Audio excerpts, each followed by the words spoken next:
चलिए जानते हैं आज हम ऐसी 5 बातें जो कि जीएसटी के अंडर में व्यापारियों के अंदर ये प्रॉब्लम क्रिएट हो रही है। कुछ क्वेश्चंस उनके अंदर आ रहे हैं, तो मैं आज ऐसे 5 क्वेश्चनों के बारे में बात करूंगा जो ज्यादातर व्यापारियों को जीएसटी के अंदर में फेस करना पड़ रहा है। तो सबसे पहले मैं बात करूंगा एम्प्लॉइज रिम्बर्समेंट ऑन एक्सपेंडिचर पर। जी हाँ, तो जो भी एम्प्लॉइज कंपनी के बिहाफ पे कोई भी एक्सपेंसेस करता है, जैसे यदि कोई एम्प्लॉइज या सेल्स पर्सन किसी रजिस्टर्ड व्यापारी से कंपनी के बिहाफ पे माल खरीदता है, तो उस कंडीशन में जो है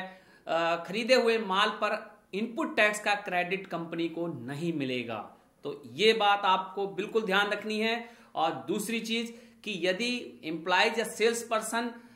किसी अनरजिस्टर्ड व्यापारी से माल खरीदता है, तो इस केस में उसके ऊपर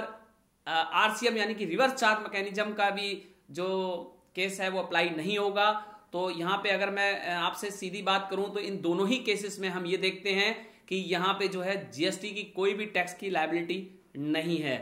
सेकंड केस, अब मैं आपसे दूसरे पॉइंट्स के बारे में बात करना चाहता हूं जो कि व्यापारियों को ज्यादातर उसके बारे में क्वेश्चंस मन में आता है कि क्या मेरे जिस स्टेट में मेरा बिजनेस है और मैं अगर उस बिजनेस के पर्पज से किसी दूसरे स्टेट में जाता हूं और वहां पे मैं कोई किसी होटल्स में रहता हूं, तो उसका जो बिल है उसके ऊपर जो बिल के ऊपर लगा हुआ जीएसटी है, जी हाँ जीएसटी है, तो क्या उसका मैं अपने स्टेट में आकर अपने कंपनी में उसका इनपुट टैक्स का क्रेडिट क्या अपनी आईजीएसटी में एडजस्ट कर सकता हूं? तो मैंने आपको यहां पे सीधा जवाब एक ही दूंगा कि जी नहीं। आप भले ही अपने बिजनेस के पर्पज से बाहर गए हैं, दूसरे स्टेट में गए हैं और वहां पे आपने कोई भी रूम सर्विस ली है और उसका कोई बिल यदि आपको जीएसटी लगा हुआ मिला है जिसके ऊपर एसजीएसटी और सीजीएसटी उस स्टेट के टैक्स हैं, तो आप उसका अपने स्टेट में आईजीएसटी में एडजस्टमेंट नहीं ले सकती, यानी कि इनपुट टैक्स का क्रेडिट आप नहीं ले पाएंगे, क्योंकि आपने जो टैक्स वहां पे दिया है, जिस स्टेट में आपने वो टैक्स दिया है उस होटल के बिल के ऊपर एसजीएसटी और सीजीएसटी का, तो वो आप उस स्टेट की गवर्नमेंट को दे के आए हैं। उसका क्रेडिट आप अपने स्टेट में, जिस स्टेट में आपका बिजनेस है उसके अंदर आप अपने आईजीएसटी में एडजस्ट नहीं कर सकते। थर्ड चीज जो मैं आपको बताने जा रहा हूं, जो सबसे इंपॉर्टेंट एक क्वेश्चन सबके दिमाग में है, ज्यादातर हमारे जितने भी रजिस्टर्ड व्यापारी हैं वो अनरजिस्टर्ड व्यापारियों को माल देने से थोड़ा सा झिझक रहे हैं, उनके अंदर कुछ क्वेश्चंस हैं। तो मैं उन लोगों को इतना ही कहना चाहूंगा कि रजिस्टर्ड व्यापारी जो हैं अनरजिस्टर्ड व्यापारी को किसी भी प्रकार की गुड्स और सर्विस की सप्लाई कर सकते हैं। यहां पे उन्हें बिल्कुल भी घबराने की जरूरत नहीं है। जीएसटी की गाइडलाइंस में साफ साफ दिया हुआ है कि रजिस्टर्ड व्यापारी अनरजिस्टर्ड व्यापारी को पूरी तरह से निश्चिंत होकर जो है गुड्स और सर्विस की सप्लाई कर सकता है। बशर्ते एक चीज आपको और ध्यान रखना है, थोड़े से कुछ रिकॉर्ड्स अपने मेंटेन रखते हैं और आपको ना तो आपके कोई भी आउटपुट टैक्स के ऊपर इसका कोई इंपैक्ट होगा और सेकंड ना ही आपकी कोई कंप्लायंस रेटिंग में इसका कोई फर्क आएगा। तो आपको घबराने की बिल्कुल जरूरत नहीं है। रजिस्टर्ड व्यापारी बेफिक्र होके अनरजिस्टर्ड को माल बेच सकता है। इसके साथ जो एक मेरा चौथा क्वेश्चन है वो भी व्यापारियों की तरफ से मेरे से कमेंट बॉक्स में ज्यादातर लोगों ने पूछा है कि जो हम टैक्स आरसीएम यानी कि रिवर्स चार्ज मैकेनिज्म के अंडर में जो हम टैक्स पे कर रहे हैं, तो उसके विषय में भी उनके अंदर कुछ क्वेश्चंस हैं। तो मैं आप थोड़ा सा बताना चाहता हूं कि अगर आप रिवर्स चार्ज मैकेनिज्म के अंडर में कोई भी टैक्स की पेमेंट करते हैं तो ये टैक्स की पेमेंट आपको बिल्कुल कैश करनी होगी या चालान के थ्रू। जी हाँ, और इसके साथ साथ जो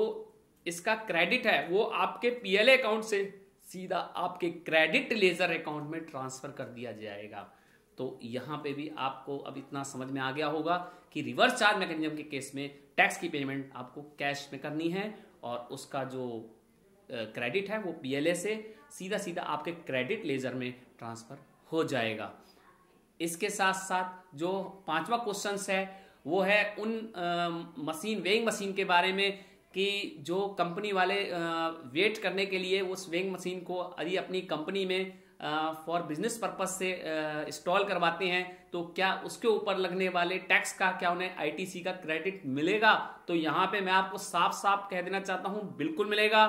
अगर वो बिजनेस पर्पज के लिए यूज हो रही है तो आपको उसका आईटीसी का क्रेडिट बिल्कुल मिलेगा। इसमें कोई भी आपके लिए मन में किसी तरह की शंका रखने की जरूरत नहीं है।